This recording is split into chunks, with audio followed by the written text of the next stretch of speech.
Age of Empires 2 Byzantines Civilization Strategy. Byzantines Civilization. Strengths. The Byzantines' primary strengths are defense and their ability to effectively counter a variety of troop types, infantry, ranged, and cavalry. Their buildings have bonus hit points which increase with every age. This makes taking down their buildings more difficult, especially their walls. In addition, the Byzantines' halberdiers, skirmishers, and camel riders have a significant cost reduction. They also get town watch and town patrol for free, giving them better access to vision of their base. Their unique unit, the Cataphract, excels at killing infantry and takes much less bonus damage. This pairs especially well with the Byzantines' discounted counter units. The Byzantines also have a strong navy with faster attacking fire ships in the early game and a full tech tree later.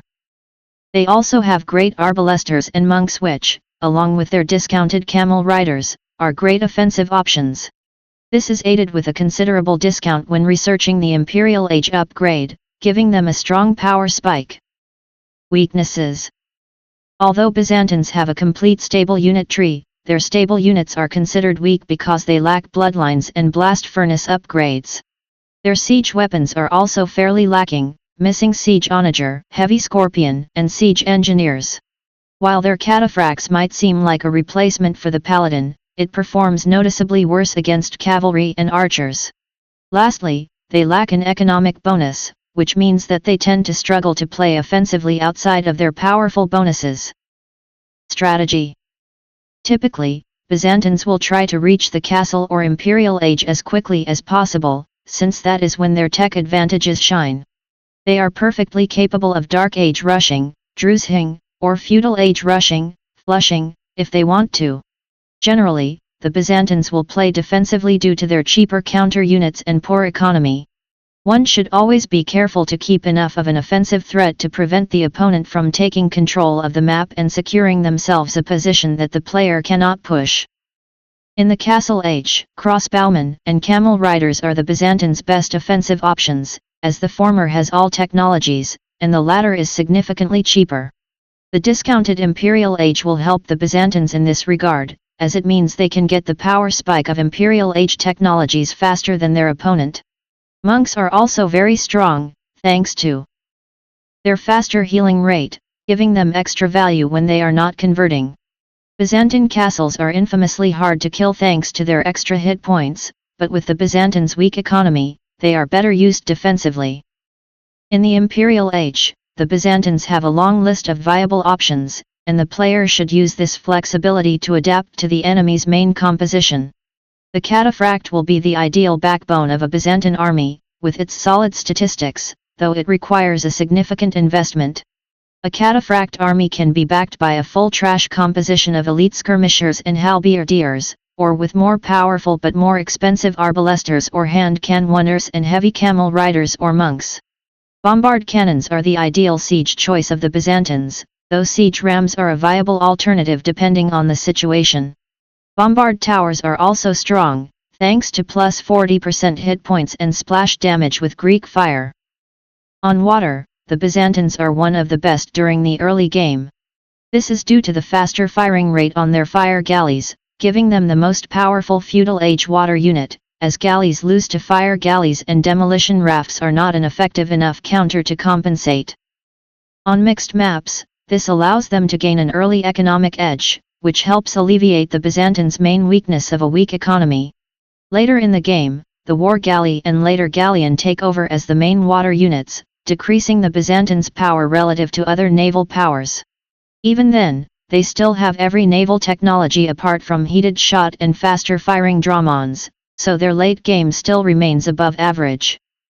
Strategy changes in the definitive edition. Watchtower's base hit points is reduced to 700 in the Dark Age. In the Castle Age, they still have 1,200 base hit points.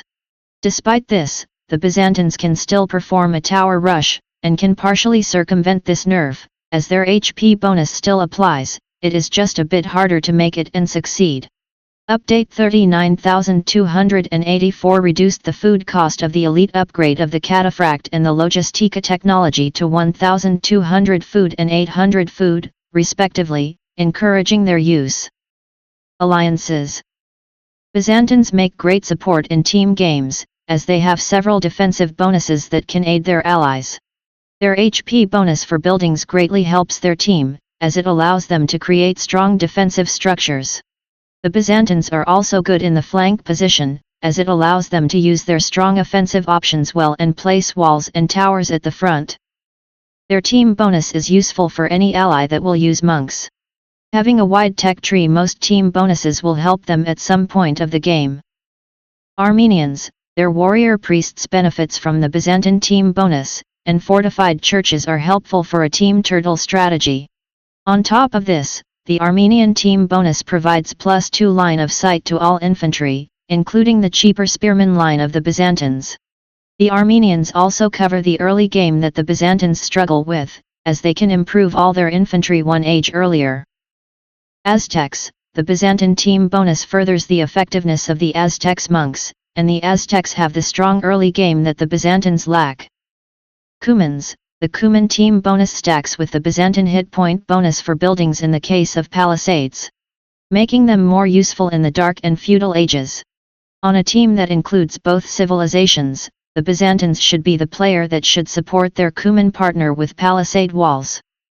Berbers, Genitours are considered skirmishers, so the Byzantine bonus of cheaper skirmishers applies. The Kasbah technology is also handy for the Byzantines.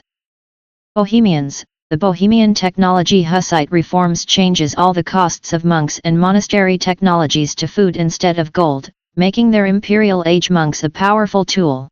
The Byzantine team bonus further improves this.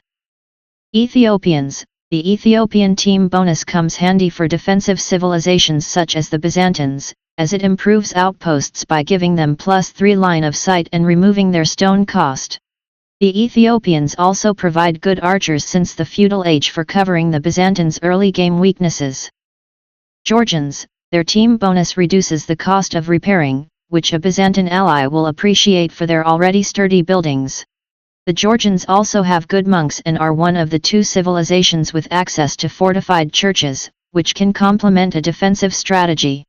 Georgian cavalry regenerate, but the Byzantine team bonus for monks may still be helpful for faster healing. Urgeras, their team bonus reduces the time required for training camel riders, which in the case of the Byzantines, are cheaper. Hindustanis, their team bonus improves camels and scout cavalry against buildings. The Byzantines have cheaper camels that may make a good use of this. The Hindustanis also provide the team with caravanserais for better trade and better defense for trade carts. Lithuanians, their team bonus of faster working monasteries complement the Byzantine team bonus, making it easier for all members of the team to train monks and then use them to support their armies. Malay, their team bonus provides docks with better line of sight. They are also great allies in naval and island maps, as their harbors may help for a turtle strategy. Malians, the Byzantines have a nearly complete University Tech 3, only lacking masonry, architecture, and heated shot, but their building bonus makes up for this, so researching them faster is helpful. The Malians can already accumulate more gold than most civilizations, so they can use part of it for monks improved by the Byzantine team bonus. Mayans, the Mayan team bonus halves the costs of walls and gates. If having a Byzantine ally, they should consider placing double layers of sturdy Byzantine walls for defending. The Mayans may also cover the early game for the Byzantines, and in the later stages of game, they may tribute its Byzantine ally resources, as theirs last longer. Portuguese, their team bonus reduces the time required for researching all technologies. Considering the Byzantines have a wide tech tree, this team bonus becomes quite useful.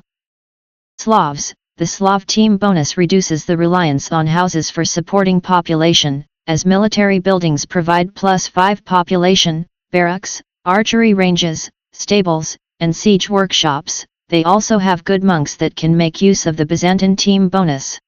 The Slavs may also complement a team turtle strategy with cheaper towers and castles, thanks to their detonets technology. Spanish, their missionaries can make good use of the healing bonus provided by the Byzantines. The Spanish will also provide the team better gold generation from trading units. Teutons, their monks have double healing range, which will appreciate the extra healing effectiveness from the Byzantine team bonus. Both are strong defensive civilizations, which enable them to perform a team turtle strategy. The Byzantines will also appreciate the additional conversion resistance provided by the Teuton team bonus for all their units. Vietnamese. The Byzantines have cheaper skirmishers, so having a Vietnamese ally providing them with the Imperial upgrade comes handy when fighting archers. Vikings. When playing on naval maps, the wood savings from the Viking team bonus will allow the Byzantines to spam more fire ships. Advantages vs other civilizations. The Cataphract is a well-rounded cavalry unit with attack bonus vs infantry, trample damage after researching Logistica, and a hidden bonus armor against anti-cavalry attacks. They counter all types of infantry, even the infantry from prominent infantry civilizations. It also completely resists bonus damage of Camel Riders as well. With a cheap Imperial Age, they can advance faster than an opponent, giving them access to a massive power spike that can give them the upper hand even if they are behind. As they have cheaper skirmishers and all the proper basic upgrades for them, civilizations based on archers will have a hard time against massed cheap Byzantine skirmishers. Having as well cheaper halberdiers and camels, cavalry-based civilizations will have a hard time against a Byzantine army. As they have a fairly open tech tree with almost all technologies available, they can effectively counter civilizations more limited in that regard. Defensively, they have an advantage against civilizations that rely on early and mid-game pressure and fall off during the late game, such as the Huns. Regarding the naval warfare, they are in advantage against civilizations that rely on galleons, cannon galleons, or other ranged ships for offense, like the Vikings, as their fire ships have more range and more firing rate, and they also have a complete dock tech tree. Disadvantages vs other civilizations. The Cataphract is not strong statistically, so they can be countered by masses of archers or other heavy cavalry. The halberdier can hold up well despite being ineffective in a unit vs unit engagement, as they are much cheaper than the Cataphracts. As Cataphracts are a big target with their high cost, civilizations with good monks can convert them. They lack siege engineers at the university, along with siege onager and heavy scorpion at the siege workshop, and have no bonuses for their siege line. This can hurt their ability to kill masses of units. Their cavalry do not have bloodlines or blast furnace, so their light cavalry and knights are mediocre. While their navy is strong in the early game, it can fall off later without any bonuses for their galleons. Situational advantages. As they have bulkier buildings, they have the better chance to win by wonder victory in a standard game match. This also gives Byzantines an advantage in the game modes Defend the Wonder and King of the Hill. In sudden death games, where the main objective is to destroy the single town center of an opponent, Byzantines also have an edge, as theirs are bulkier than average. As their Imperial Age upgrade is much cheaper, this can give Byzantines an advantage in the game mode Wonder Race. If playing with high resources, Byzantines have a good chance to perform a fast Imperial Age much sooner than other civilizations, as their Imperial Age upgrade is much cheaper. In closed maps like Black Forest, Byzantines have a huge advantage, as on those kinds of maps, thanks to their better fortifications, they can wall up effectively, enabling them to boom with nearly complete upgrades at the late game. In enclosed maps like Fortress, Arena, and Hill Fort, their building HP bonus gives them a huge edge, as they start already walled, preventing enemy raids inside their town for a while. In the Regicide game mode, every player starts with a castle, alongside more villagers and the king, but not gold. The Byzantines get an early advantage in that game mode, since their castle has more HP than the others, making a sieging attack to their initial location more difficult. This also makes them harder to king snipe, a tactic involving quickly destroying the hiding location of a king and killing them before the opponent can react. Arguably, they are one of the best equipped civilizations in post-imperial matches. Thank you for watching the video. Please give me a like or follow me so I have the motivation to create more new videos. Chanel Jahamvi thanks you very much.